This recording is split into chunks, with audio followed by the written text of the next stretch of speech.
Okay, good morning to everybody. Good morning. I can see it is very cold climate.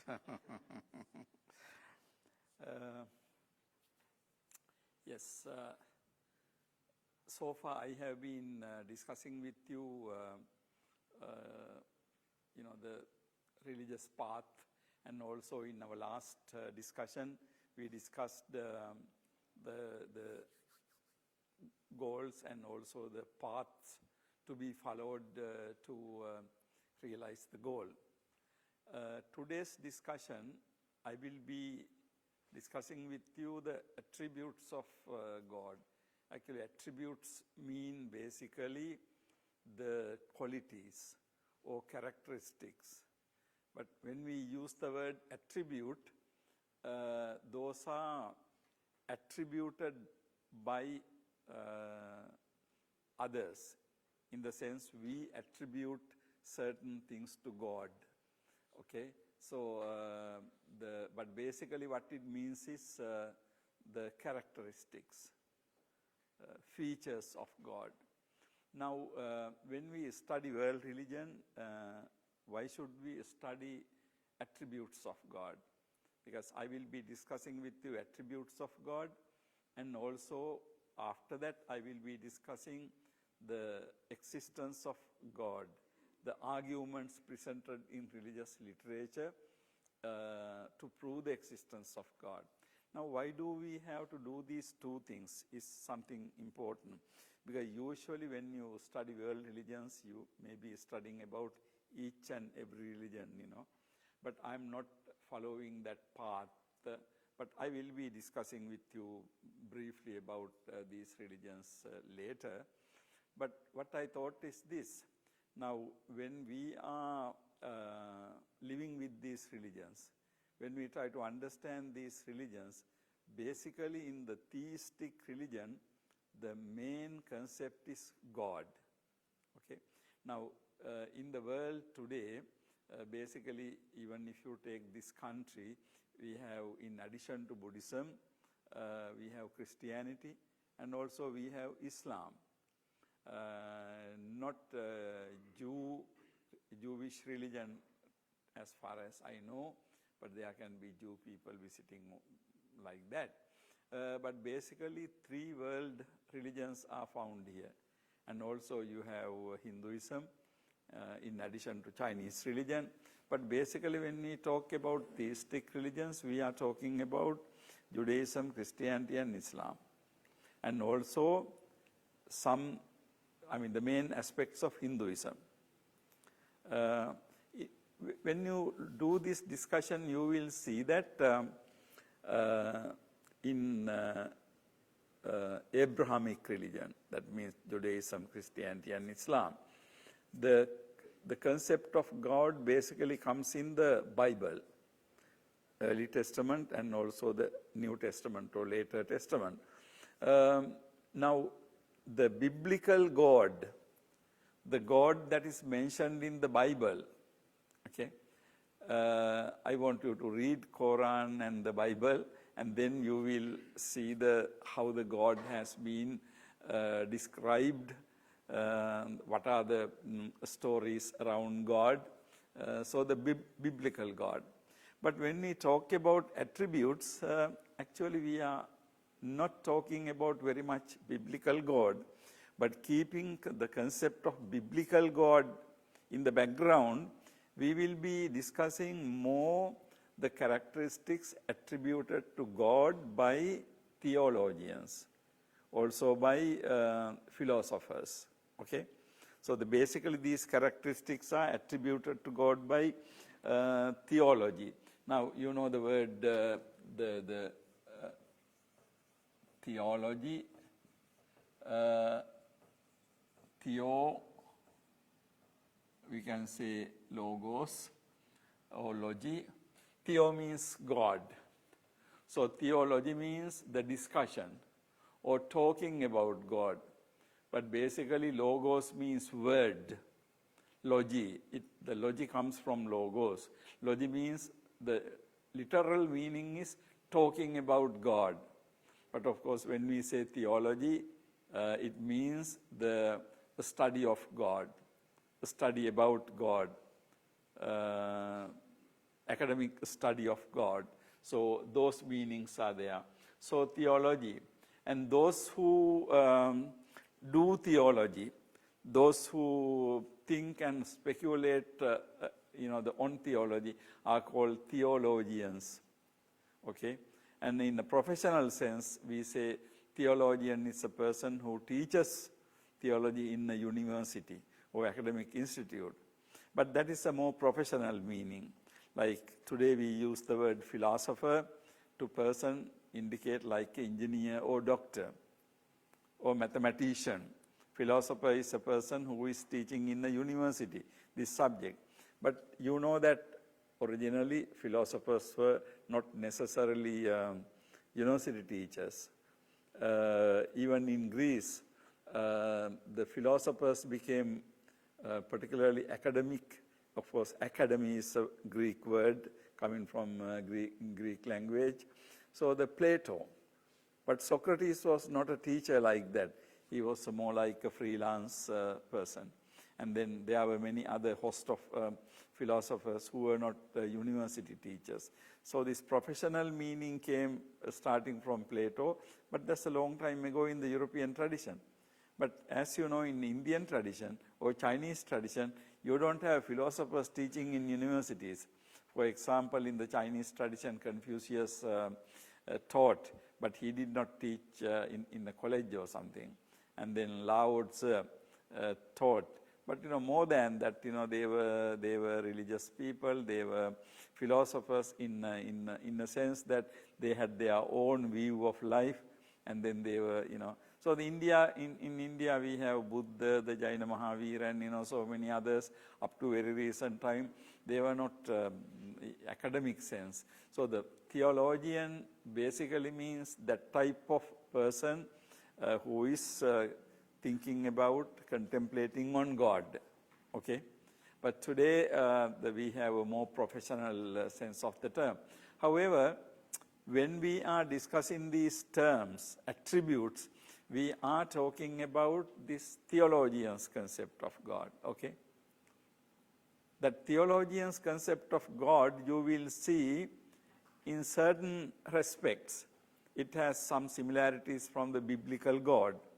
But on the other hand, it does not have similarities with biblical God. It is different. So now, why we have to talk about it is very important, because when we are talking about to ordinary people, they usually mean in the Abrahamic religion biblical God. Okay? Now, same thing, if you talk to a average Hindu person, either they must be talking about Vishnu as God or Shiva as God. Again, there are lots of similarities between biblical God and also Shiva or Vishnu. And the Hindu religious literature is full of these stories, right? So they are talking about a personal God, basically a person. Okay? Now, when we look at the characteristics of God, attributes of God, we can see that theologians are fast moving away from this personal concept of God. Okay? God is not a person. God is some kind of universal principle. Okay? That is the direction they are moving. But when we discuss, in the course of discussion, you will see that this biblical concept of personal God and in this theologian God, I mean, they can't really be matched. So there are a lot of difficulties, problems. In other words, ordinary people talk about God as a person who is there to save you. Okay? But when you look at the philosopher's concept of God, it is not a personal person with the body and, reacting with things. I will come to these things again in a little bit detailed manner. But this is basically the idea. So when we have to deal with theistic religions, you really have to know what they really mean. What is the concept of God? Now, for example, you can be invited to a interreligious understanding, dialogue or discussion. Then you have to really know what the other person think about his or her own religion, right? So therefore, these two concepts. One is the biblical concept of God as a person. The other is the theologians and philosophers' concept of God. So these two, we will see, will have certain problems at some point, but it is very important for us to understand what they really attributed to God.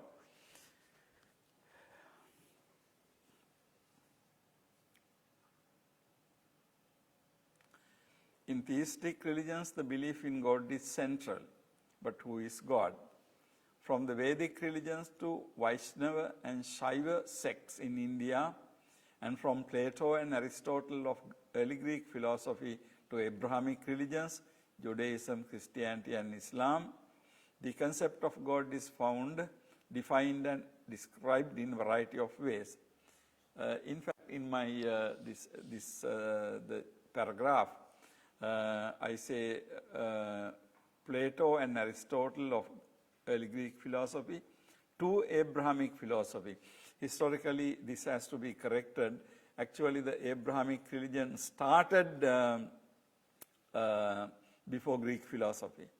In the sense, Judaism is much older, okay? But the concept of God in Judaic religion then later took a turn, or people started, philosophers and theologians, started assimilating the concepts of Plato and Aristotle into this system. So today, as we see, the concept of God in this Abrahamic religion, we encounter in the religious literature, is influenced by Plato and Aristotle thought, okay?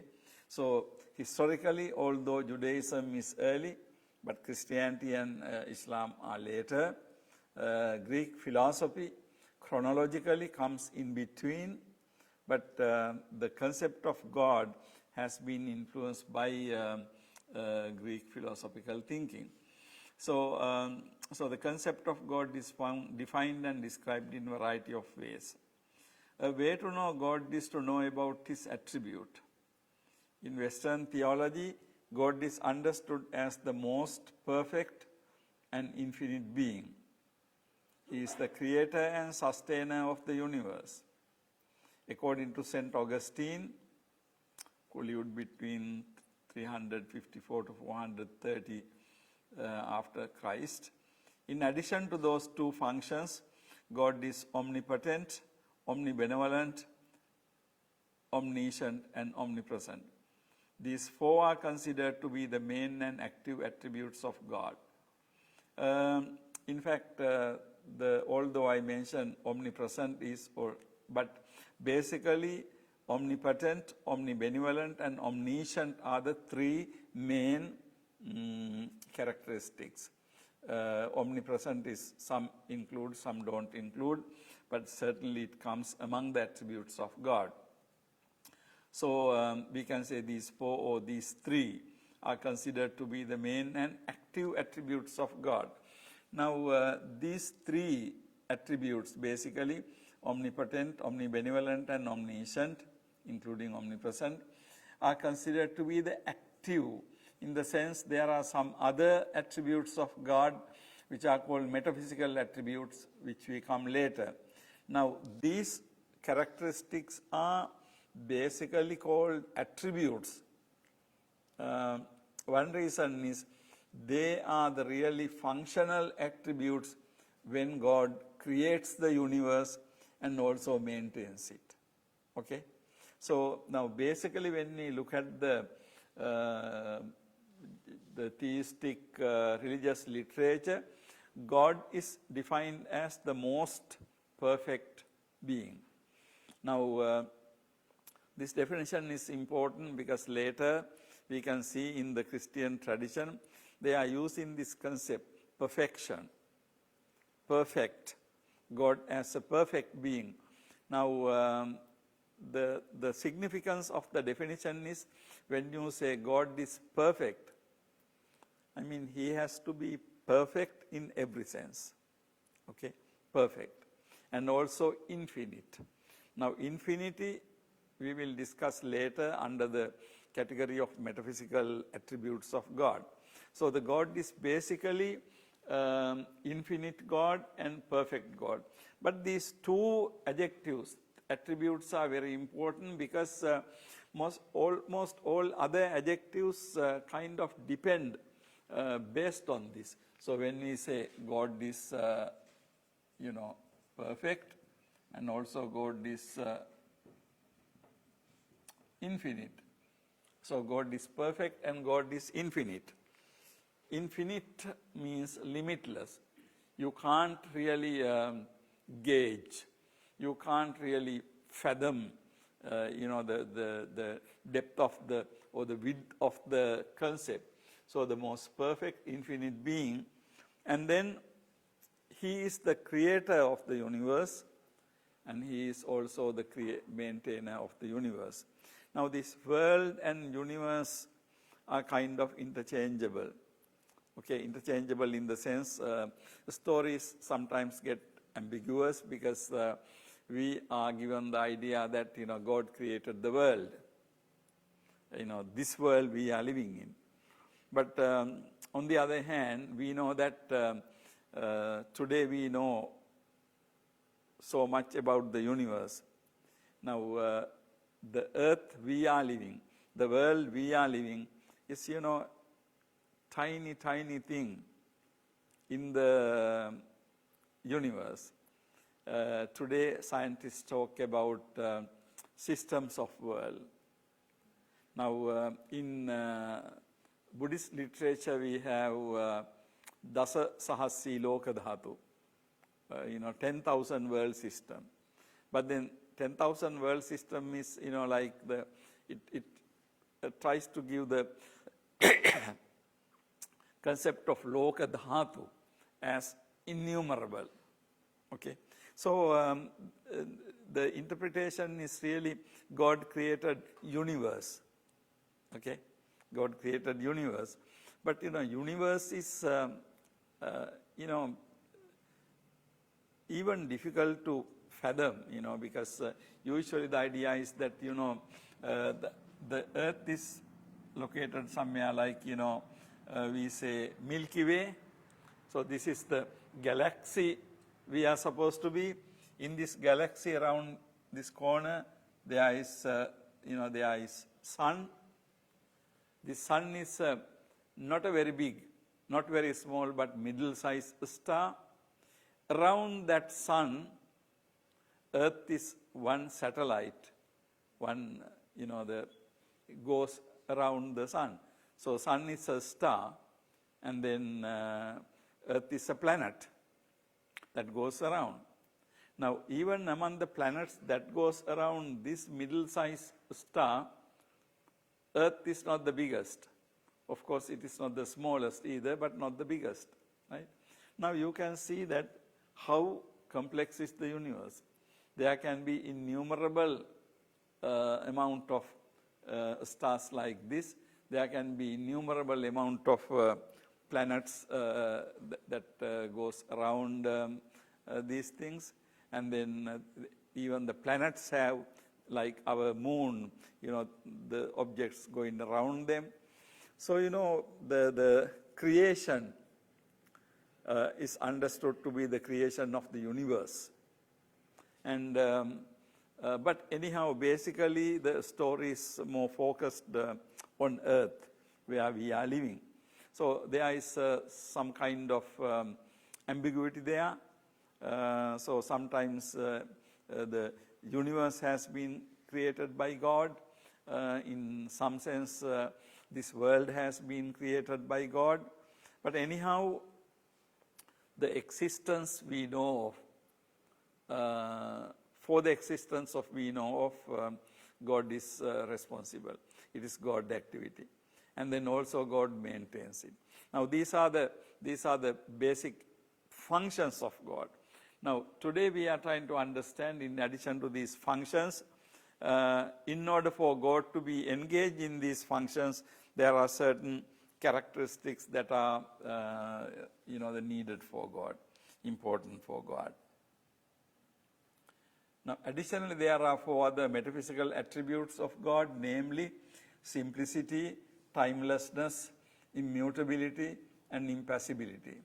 Although there are many more attributes mentioned in religious literature, these 8 are considered fundamental. Now, if you look at religious literature, people attribute so many things to God. People attribute so many. Depending on your faith and your devotion, you can be attributing many other things. But basically, these 4 metaphysical characteristics, other 4 active characteristics are considered to be the main, in addition to the function of creating and maintaining the universe. Now, we look at these characteristics a little bit in detail. The first is omnipotence. This means that God is all-powerful and can do anything. St. Augustine holds that God can do anything that he wills to do, but he cannot do anything morally wrong. Also, he cannot do things corporeal, that means physical beings do. Both these God cannot do, for they go against the nature of God. Now, the first characteristic we are going to discuss is omnipotence. Omnipotent, God is omnipotent, so he has the characteristics of being omnipotent. So, omnipotence is the noun. It means that God can do anything. God can do anything. Now, when we say God can do anything, you can raise certain questions. Of course, those questions have been raised in the tradition itself. Now, for example, can God do something morally wrong? Can God do something morally wrong?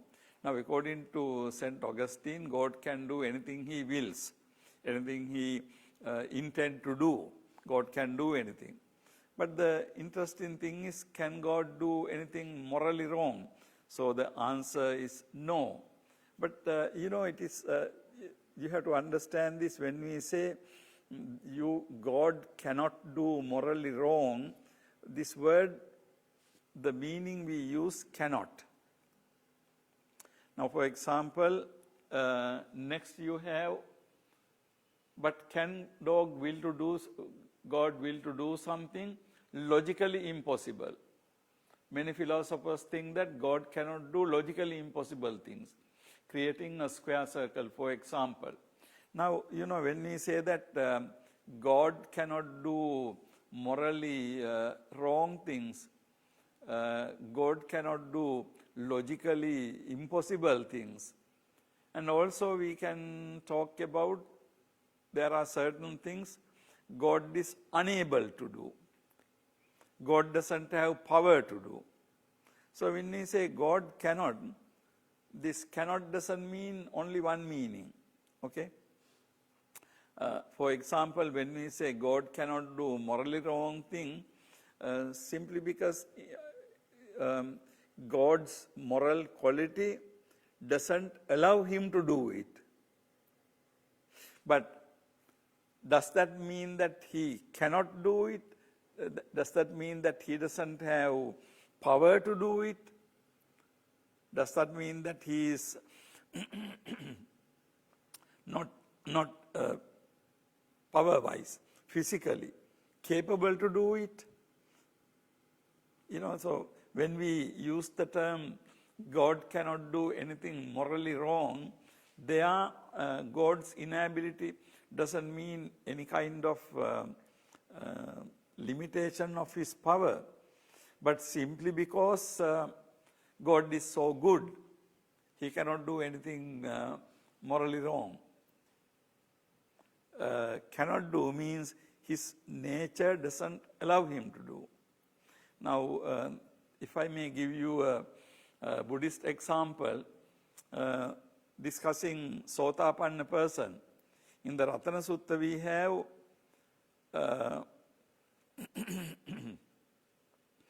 Kinchapi sokammang karoti papakang and so on.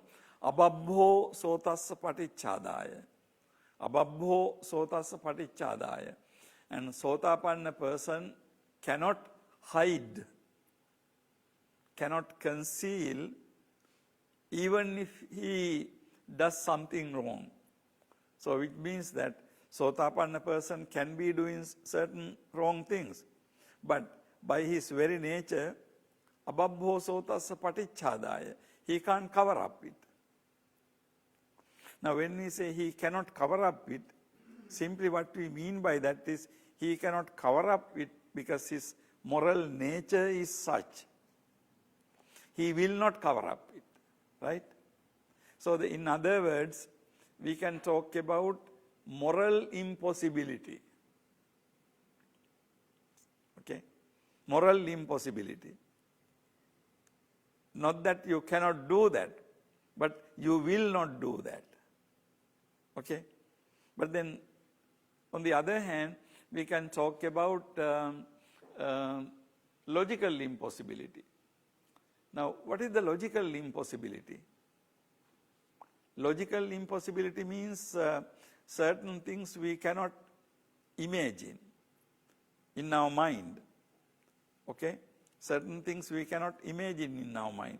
Now, there are certain other things, although do not exist in reality, we can imagine. For example, we can imagine a human being with 2 hands, natural. But if you want to, we can imagine human being with 4 hands, 8, 16, 32, 64, and so on. We can imagine in our mind. But we know that most possibly there is no such human being with 64 hands, right? But we can imagine in our mind. That is a logical possibility.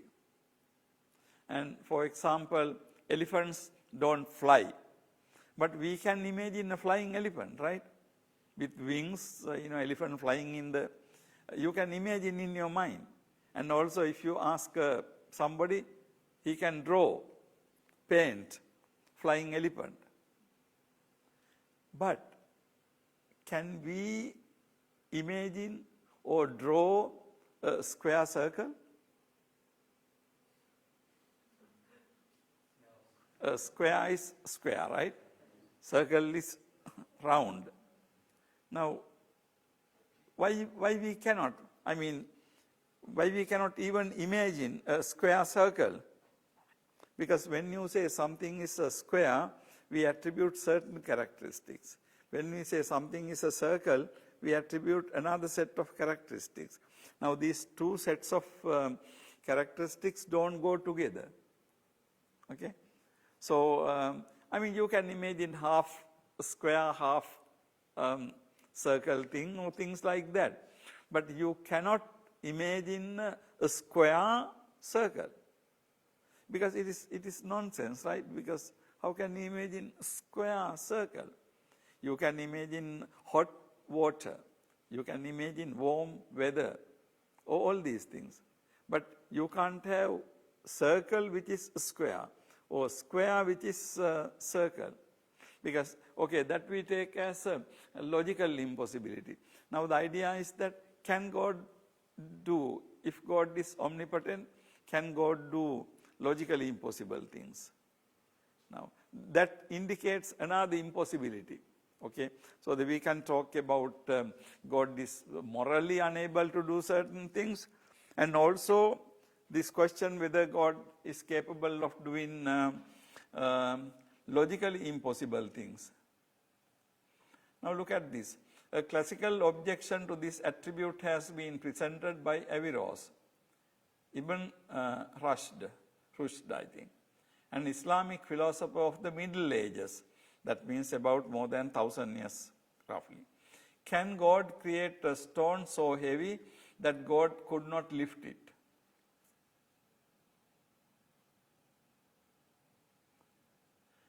Now what do you think? This is a very old objection, not a new one. It comes from the Middle Ages. By the name you can see that it was presented by Islamic philosopher, Islamic theologian. Averroes is the popular name, but his real name is Ibn Rushd, Islamic philosopher. Now his question is, can God create a stone so heavy that God could not lift it? Can God create a stone that he cannot lift? Now, if God can create such a stone, then God can't lift it. If God cannot create such a stone, then there is at least one thing that God can't do. Right? So to this question, whether you answer yes or whether you answer no, God is in trouble. Now, can God create a stone so heavy that he can't lift it? Now, there have been a lot of discussion on this. I have some kind of my own comments about it, but before coming into this, now here we have, there are several types of impossibilities. So the one is actually, we can say, as we discussed earlier, moral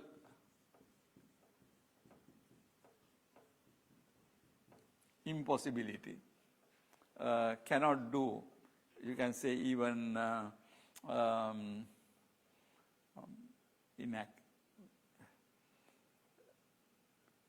he cannot, impossible to do, so the moral impossibility. And then also we can talk about logical impossibility. But what about this third thing? What about this third thing? Averroes' objection. Can God create something, some stone so heavy that he cannot really lift himself? Now, this inability is not moral impossibility, not logical impossibility, but we can say something like practical impossibility. I don't know, whether there is any better word for that, the practical impossibility or real impossibility. But the importance of this concept is this: when we say that God is omnipotent, that God can do anything, but on the one hand we can say that when you say God can do anything, God must be able to do anything. Right? That is the word. If God is omnipotent, if he can do anything, then he must be able to do anything. Nothing, there is nothing that he cannot do. Okay. But the issue is this: very often, although people attribute this to God, but they also have anticipated certain limits. Certain limits. Now, limits are, one limitation is God can't do anything wrong.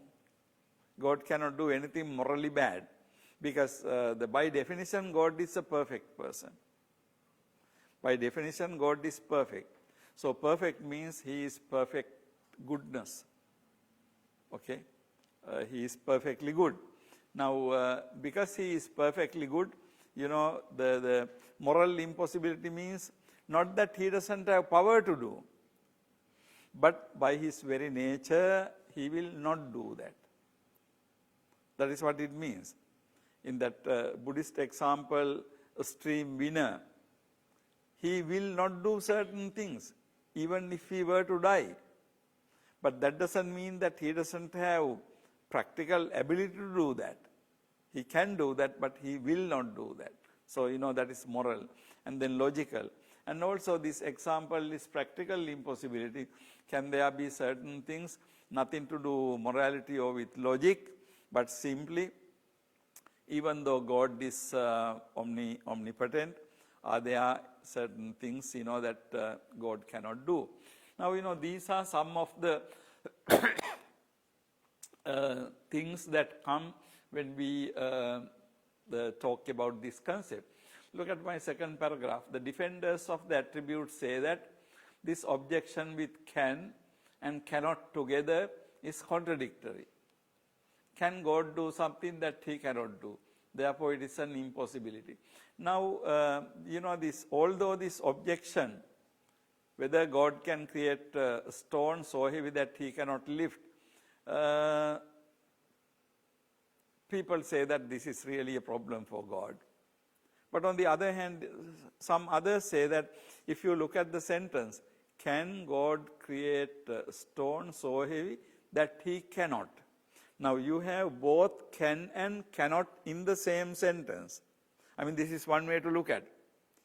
So, in other words, you can rephrase, you can reword that same statement as I have done. Can God do something that he cannot do? Now then what? Does this sentence make sense? What do you think about this sentence? Can God do something that he cannot do? Does it have a meaning? Now, initial objection is, can God create a stone so heavy that he cannot lift? But if you really reword it, you can ask the same question, can God do something that he cannot do? Now then, I think you start seeing that the sentence has a problem. What do you think? I mean, isn't there some kind of logical problem there?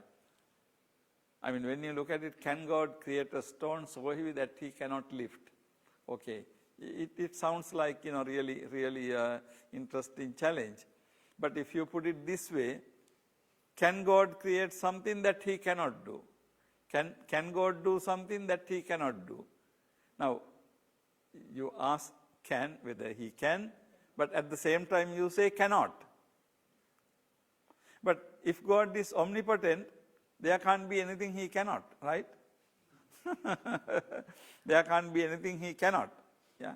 But then the interesting, of course, I don't think, for me, this Averroes objection is not very convincing, because I feel that there is some kind of logical weakness in the way it has been formulated. I mean, simply we are asking whether God can do something that he cannot do.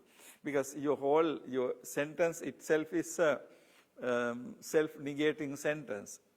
The first part of the sentence nullifies the second part. Second part of the question nullifies the first part.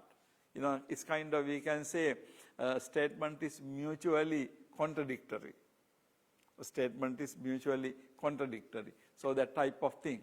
So anyhow, now this is, but on the other hand, in the Christian literature, in the theistic literature, this problem is very much there. What I said is just something, but if you can read about it more, you will see that so much has been debated. So this is one way I thought we can respond to it, to show that this objection is not a valid objection. But there are many other ways people have argued. I mean, in a way you can say that yes, there is something God cannot do. The problem is when you say there is someone who can do anything, logically, technically, what you say is he can do anything. So anything includes even square circle and many other things in the world. So I think when you make absolute type statements, you come across, you bump into this problem. Now when we discuss omniscient, other attributes, we will see the same difficulties coming, okay? Now, all right, so the one very old challenge is this, whether God can create a stone so heavy that he cannot create. Another challenge for this attribute is the existence of evil. in the world. If God is both omnibenevolent and omnipotent, evil cannot exist in the world. Now, when we say that God is omnipotent, God can do anything, one objection for this is that how can there be evil, or how can there be suffering in the world? Of course, we did not still discuss omnibenevolent and omniscient. When you combine all three attributes of God together, putting together all these three, if such a God created this world, there can't be suffering in the world. There can be evil in the world. There can't be evil in the world. So, this issue from evil is something very crucial that comes often within theological debate. Now, for example, if you take a Jewish story, Christianity and Islam also originate from Judaism. Actually, both Christianity and Islam are within Judaic religion. They are two different responses to Judaism. Okay. Now, in the Judaism, the main the issue is the God creating world, and also God's having an covenant, some kind of very important agreement between God and Abraham. Abraham is the first person in the Judaic tradition, or the main person, right? And then the agreement was that for Abraham and his people to believe in God, and then God to protect, right? So this was agreement. It's a kind of contract between God and Jew people. The word chosen people is used for Jewish people because God chose those people to protect. I mean, one historical incident they consider. At some point, God had an agreement with Abraham. So that is how they connect the origin of Judaism, the beginning of Judaism. Now God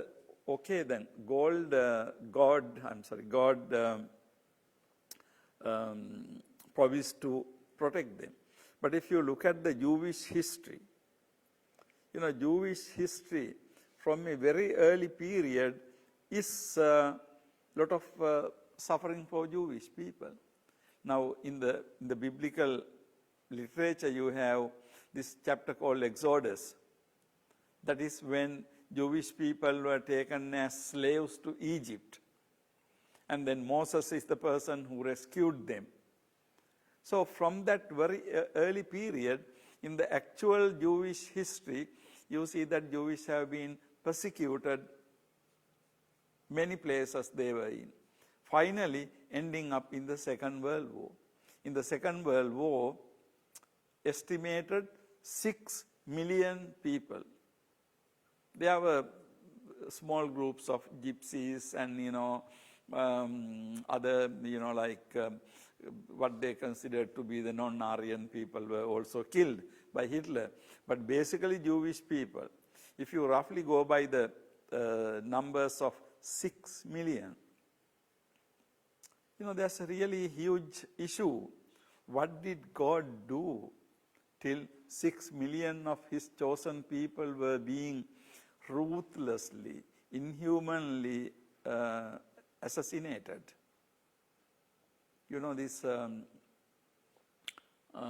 This whole gas chamber thing is, it's how they use the modern technology and knowledge in huge holes, much larger than this, and then completely covered. And then these men and women, they remove all clothes and everything, and then they said that they are going to take a shower. So, packed into these things and, locked. And then with this gas, they get suffocated. So they die without any physical nothing, no wounds, no nothing, but simply within several minutes, You can imagine the human suffering, You can imagine human suffering and the old people and, I remember actually if you can read, you should read literature about Second World War. I remember one time, actually I was when I was in Oxford University, of course, there's a very good library and there is quite a lot of literature with the pictures on Jewish, the people, among many other things, of course. And then I remember in one picture, the truckloads of small children's bodies. Truckload of small children's bodies. So, emaciated, lean, they were kept, they starved and then those killed in gas chambers and the truckload of people. And then when I saw all those small children's bodies, my son was like 5 years old by that time. He is also very lean and, I thought, look, this is my son, this could be my son. So, it was very difficult to, that even to look at that kind of pictures, So children being put in truckloads of killed children. So, then, they were put into combustion machines and, everything was burned. So nothing, no skeletons, no evidence, nothing, okay. Now, the whole issue is this. Now, this is what we mean by suffering, really. But suffering, of course, in Buddhism also we talk about. But this is particularly a historical event where actually 6 million people were killed in really a very skillful, efficient, organized manner. Question is, what was God doing? Why did not God stop it? If God is actually, after this event, the many Jewish people left Jewish religion, and also those who still retain their religion, some of them came up with a different type of theology. And I remember personally one of my Jewish friends, I asked this question from her, why, if you believe in God, why God allow this thing? But, her answer was, typical answer, God was testing us. But I thought it's too much of testing, it is too much of testing. But anyhow, this problem of evil, same thing we can say problem of suffering, problem of dukkha, or problem of unpleasantness. Basically, when we say problem of evil. So, when we talk about the omnipotence of God, if God can do anything, and if that God is all benevolent and all knowing, of course, we will talk about these two characteristics next. The one biggest challenge. So, in other words, when we talk about the God as omnipotent, there is one challenge, historical challenge. Can God create a stone so heavy that he cannot lift? That is one thing. And another challenge for this attribute is the existence of evil in the world. Because if God is omnipotent, there cannot be that type of evil in the world. Okay, next one is omnibenevolence. This means that God is wholly virtuous and morally perfect with all good moral qualities. Divine forgiveness and redemption are examples of divine benevolence. A primary objection to this is what is mentioned under omnipotence. How can there be evil in the world if God is all good and all powerful? Another problem linked to this attribute is, does God do what is good because it is good? Or is what God does good because God does it? If it is the former, then there is an independent notion of goodness even God should conform to. This weakens the God's sovereign position. If the latter, whatever God does, even something horrific, will be good, this makes goodness arbitrary. this has implications on the divine command theory in ethics. Okay, I think we will maybe take a short break before we move into this particular thing. Okay.